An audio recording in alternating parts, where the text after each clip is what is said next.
हम दो दो पार्ट में हम बात करेंगे। पहले अभी करंट अफेयर्स पे, फिर थोड़ा सा आपकी पार्टी पॉलिटिक्स के बारे में थोड़ा सा बाद में बात करेंगे। ठीक है। तो अभी ये जो चल रहा है सिनेरियो, 20 लाख करोड़ का पैकेज, इसके बारे में आप क्या सोचते हैं? ये क्या कुछ है इसमें सब्सटेंशियल है, थोड़ा सा कुछ ठोस है या वैसे ही है? देखिए, अभी अब बजट देश का पेश हुआ है जी। और जो अर्थव्यवस्था की स्थिति रही है इस पूरे महामारी के पहले भी कमजोर स्थिति रही है। हमारी प्रगति दर में लगातार जो गिरावट आई। हाँ, हम तो स्ट्रगलिंग में थे ही, शुरू से स्ट्रगल कर ही रहे हैं। औद्योगिक उत्पाद में गिरावट थी। लोगों की फैक्ट्रियां थी, लेकिन फैक्ट्री उसको 100% जो कैपेसिटी थी, जो क्षमता थी, उसके अनुसार चला नहीं रहे थे वो लोग मालिक, क्योंकि मांग नहीं थी उस तरह से मंडियों में। तो ये वास्तविकता थी कि देश की और सरकार की क्षमताएं सीमित थी। अब जब महामारी आ गई और फिर लॉकडाउन कर दिया, जो भी सरकार की रेवेन्यू के जो स्रोत थे आय के, वे एकदम तुरंत घट गए। और इस बीच में 20 लाख करोड़ और जीडीपी का 10% का जो दावा है, इसमें मुझे कुछ गोलमाल सा ही लगता है। ये कोई ना कोई इसमें स्पेशल अकाउंटिंग करके, हिसाब करके, बना के इन्होंने पेश किया है। और वो भी उसमें, मैं उसमें भी कोई गलती नहीं मानता, क्योंकि हमें अपने लोगों के, देश के लोगों का मनोबल बना के रखना है, कंज्यूमर को भी, व्यापारी को भी और फैक्ट्री के मालिक को भी, कि वो जितना जल्दी हो सके अपना सामान्य जीवन पे लौटे। आपके माइक पे हवा लग रही है, आप कहीं आउटर में हो, शायद बाहर हो? हाँ, मैं थोड़ा सा आप अगर साइड में आ जाए ना तो मुझे साफ सुनाई। बहुत तेज हवा चल रही है। एक मिनट जी।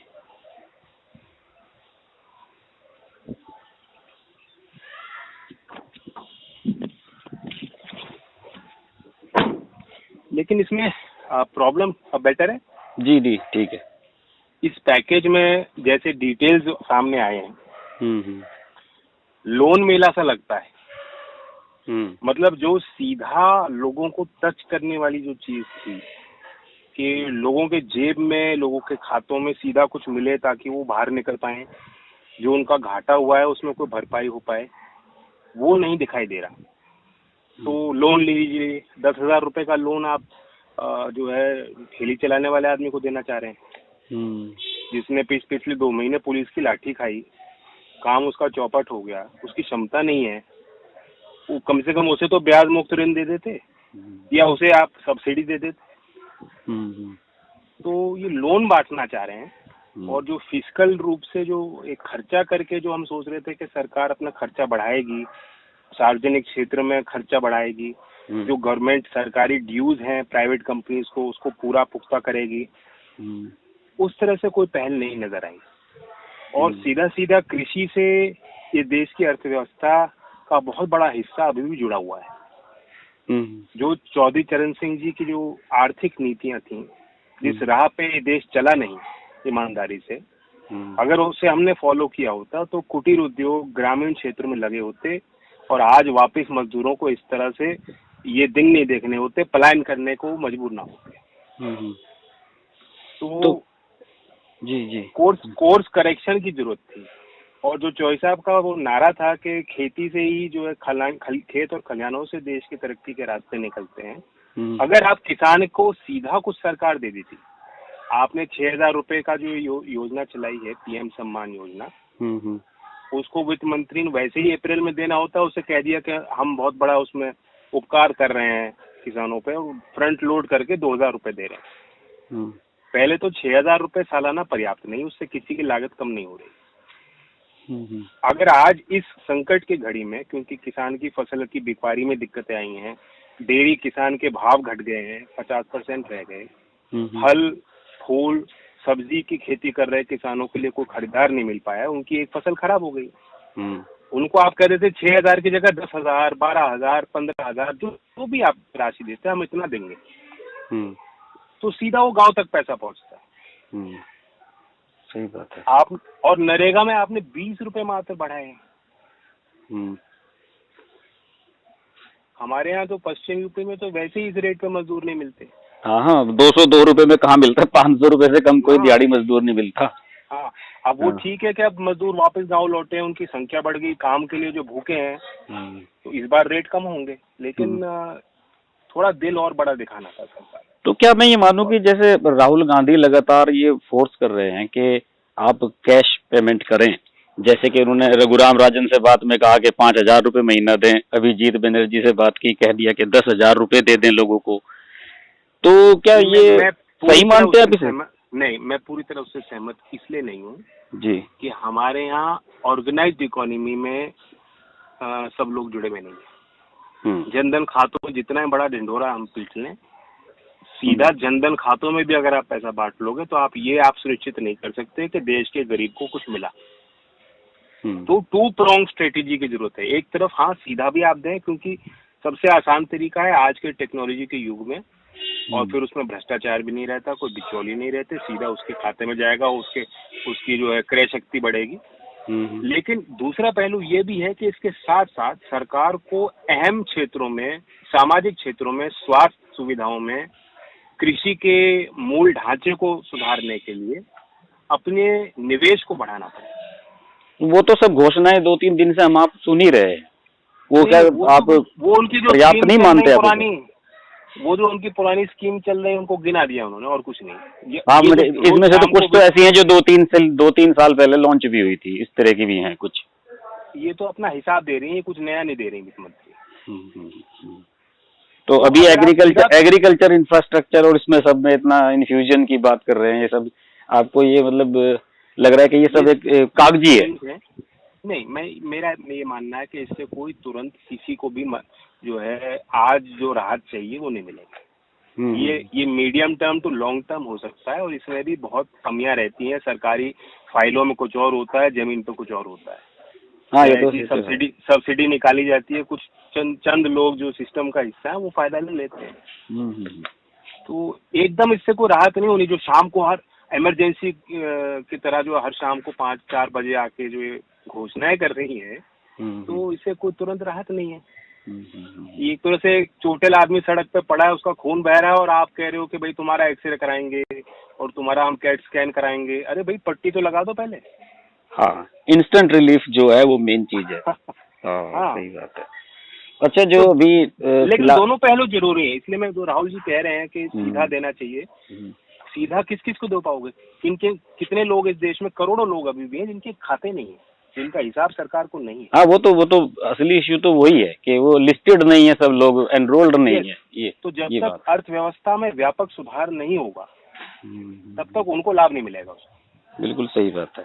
अच्छा, दूसरी ओर जैसे ये अभी श्रमिकों मजदूरों वाला जो चल रहा है, एक और मेरा सुझाव है जी, जीएसटी के कारण बहुत लोगों की पूंजी फंसी हुई है। जो लोग नौकरियां देते हैं, हाँ, उद्योग चलाते हैं और एक्सपोर्ट करते हैं, और मैं मानता हूँ हैंडीक्राफ्ट पे, हस्तशिल्पों पे आप जीएसटी पूरी समाप्त कर दो। 2 साल के लिए, 1 साल के लिए कह दो कि पूरी 1 साल के लिए हम नहीं लगाएंगे। कुटीर उद्योग पे नहीं लगाएंगे। जीएसटी की दरों में 30, 40, 50% कटौती कर दो। सरकार की रेवेन्यू घटेगी नहीं। सरकार की रेवेन्यू नहीं घटेगी, क्योंकि जो आर्थिक गतिविधियां बढ़ेंगी अल्टीमेटली उसका लाभ मिलेगा सरकार को। हाँ, वो सब चीजें रोटेट होंगी, सब मार्केट में आएंगी, डिमांड बढ़ेगी। हाँ, सही बात है। और ये इनडायरेक्ट टैक्स है, ये गरीब पे इनडायरेक्ट टैक्स का ज्यादा भार पड़ता है। उसे इनकम टैक्स नहीं देना, लेकिन वो बिस्कुट भी खरीद रहा है, उस पर भी टैक्स सरकार को दे रहा है। हाँ, सही बात है। और ये जो श्रमिकों वाला मामला अभी चला है, जैसे आज सुबह भी बड़ा दुखद हादसा हुआ, 24 लोग वहाँ मारे गए। और चलिए ठीक है, कोई इसमें एकदम से सब चीजों को फाइंड आउट नहीं किया जा सकता कि असली प्रॉब्लम कहाँ है, कैसे हो रहा है। इसी में मैं अभी थोड़ी देर में सोशल मीडिया पे देख रहा था कि प्रियंका गांधी जी, उन्होंने ऑफर कर दिया है कि हम 1000 बसें देंगे। क्या आपको लगता है कि ये इस समय इस तरह की पॉलिटिक्स का सही समय है, ऐसे इस तरह के बयान देने का या इस तरह की बातें कहने का? नहीं, माफ कीजिए, आवाज आपकी कट गई थी बीच में। किसने बयान दिया 1000 बसें? आज प्रियंका गांधी जी ने एक लेटर लिखा है योगी गवर्नमेंट को, उत्तर प्रदेश की सरकार को, कि अगर आप लोग नहीं कर पा रहे हैं तो हम 1000 बसों की व्यवस्था कांग्रेस पार्टी की तरफ से कर देंगे, जो श्रमिकों को ढो के उनके घर पहुंचाएंगे। नहीं, तो इसमें कहीं कोई इसमें कमी तो नहीं निकाल सकते, क्योंकि सभी राजनीतिक पार्टियों के पास अगर वो कोच है, वो क्षमता है, तो उन्हें सहयोग करना ही चाहिए। आम लोग नागरिक भी सहयोग कर ही रहे हैं। मैं जानता हूँ बागपत के कितने लोग, अभी यमुना में एक कहानी बनी थी कि यमुना नदी पार करके आ रहे थे बेचारे हरियाणा से लोग। हाँ हाँ। तो उनकी जो खाने पीने की व्यवस्था लोगों ने की है, आम लोगों ने की है। सरकार की कोई व्यवस्था नहीं थी। वो आम रास्ते पे इसलिए नहीं चलना चाहते कि पुलिस उनको लाठी मार के पीछे भगा रही है। हाँ सही बात है, जो नाके हैं, चेक पोस्ट है, वहां से तो गुजर ही नहीं सकता कोई। लेकिन ये मेन काम सरकार का है। देखिए बहुत लोग तो लॉकडाउन में निकलना नहीं चाहते। अगर सारे वर्कर, सामाजिक लोग बाहर निकलना शुरू कर दें तो इससे समस्या बढ़ भी सकती है। तो ये मेन काम सरकार की जिम्मेदारी है। ये लॉ, आपको ध्यान होगा जी 20 मार्च को प्रधानमंत्री ने मुख्यमंत्रियों के साथ बैठक ली थी। क्या उन्होंने उनको अंदेशा नहीं देना चाहिए था कि हमारी योजना क्या है? फिर लॉकडाउन के 10 दिन बाद उन्होंने पहली बार मुख्यमंत्रियों के साथ वीडियो कॉन्फ्रेंसिंग किया। उसके बाद 2 बार कर चुके हैं और लेकिन 10 दिन लॉकडाउन के बाद आपको याद आया कि मुख्यमंत्रियों को से हमें काम लेना। तो कोई योजना ही नहीं थी। इनकी योजना नहीं थी। योगी जी कह रहे थे हम बस लगाएंगे, केंद्र सरकार कह रही थी किसी को जाने मत दो। अब जब फैक्ट्री चलाने का टाइम आ रहा है तो कह रहे हैं भाई हम प्रबंधन करेंगे, आप अपने घर लौटिए। जी तो अब लॉकडाउन खत्म करेंगे या चलाएंगे? नहीं, ये तो अनएक्सपेक्टेड ही है। इस पे तो किसी को, मुझे लग नहीं रहा कि किसी को ये अंदाजा था कि इस तरह से लोग, जबकि वहाँ दिल्ली में आनंद विहार में इतनी भीड़ उमड़ी, उसी समय सबको अलर्ट हो जाना चाहिए था। वही तो मैं कह रहा हूँ, ये सरकारी सूचना तंत्र का, योजना तंत्र का बहुत बड़ा फेलियर है। कोई प्रबंधन, जीरो प्रबंधन सरकार का रहा। अभी नए आदेश आए हैं अभी 1 घंटा पहले ही कि मुजफ्फरनगर की जो जितनी भी सीमाएं हैं वो सारी सील कर दी जाएं, किसी को यहाँ से गुजरने न दिया जाए। इससे क्या समाधान होगा? क्या समाधान हो? फिर वो यमुना पार करेंगे और अवैध आएंगे और रिश्वत दे के आएंगे, लाठी खा के आएंगे। उनके अंदर जो भय बना हुआ है और वो अपने घर लौटना चाहते हैं। अब इन लोगों ने तो अपने घर देखे नहीं जो आज राज कर रहे हैं, इन्हें कोई फिक्र नहीं। लेकिन वो हरियाणा में काम कर रहा है, बिहार का आदमी है, वो वापस लौटना चाहे, वो चिंता कर रहा है अपने लोगों के लिए। बिल्कुल सही बात है। उसके पास अमानवीय सरकार है। पार्टीशन से कम दर्द नहीं है इन लोगों का जो आज सड़क पे चल रहे हैं। ये भी देश का बंटवारा हो गया है कि एक इंडिया है जो लॉकडाउन के पक्ष में है, जो एसी कमरे में बंद 3 महीना 4 महीने रह सकता है सुरक्षित, उसकी आमदनी प्रभावित नहीं हो रही, और एक भारत है जिसे रोज जो है उसको अपनी 2 जून की रोटी के लिए रोज कुआं खोदना है, रोज पानी पीना है। सही बात है जी। अच्छा, अभी आपके बागपत में क्या स्थिति है? बागपत में क्या चल रहा है इसी मामले में? बागपत में देखिए, शुरुआत में कुछ केसेस की संख्या बढ़ के आई थी। अगर हम पार्लियामेंट की बात करें तो जैसे रोटा गांव सिवाल खास में है, वहाँ एक केस आ गया, और वो मतलब वो फल सब्जी वितरण में वो परिवार लगा हुआ था, तो एक डर बना, गांव को सील कर दिया। तो इस तरह से गांव से भी काफी केसेस आए। शुरुआत में लगभग 20 दिन पहले एक केस आया था बागपत के जिले का, एक केस, उससे चौसा में भी बात की थी। कुलदीप नाम का एक नौजवान था जो बाहर से आया था। अच्छा। लेकिन वो फिर वो नेगेटिव हो गया उसका। तो अगर केसों की संख्या करें, ये जरूर है कि हम अभी उसमें रेड में हैं। अब देखते हैं क्या सरकार इसमें फैसला लेती है, लेकिन फैलाव फिर भी नियंत्रित रहा। लेकिन क्योंकि हम सीमा का एक जिला है तो हम हरियाणा के बहुत लोग अभी भी सड़कों पर चल के आ रहे हैं। तो वहाँ के सांसद महोदय वो क्या कर रहे हैं, उनके बारे में अब मुझे जानकारी नहीं, वो क्या कर रहे हैं।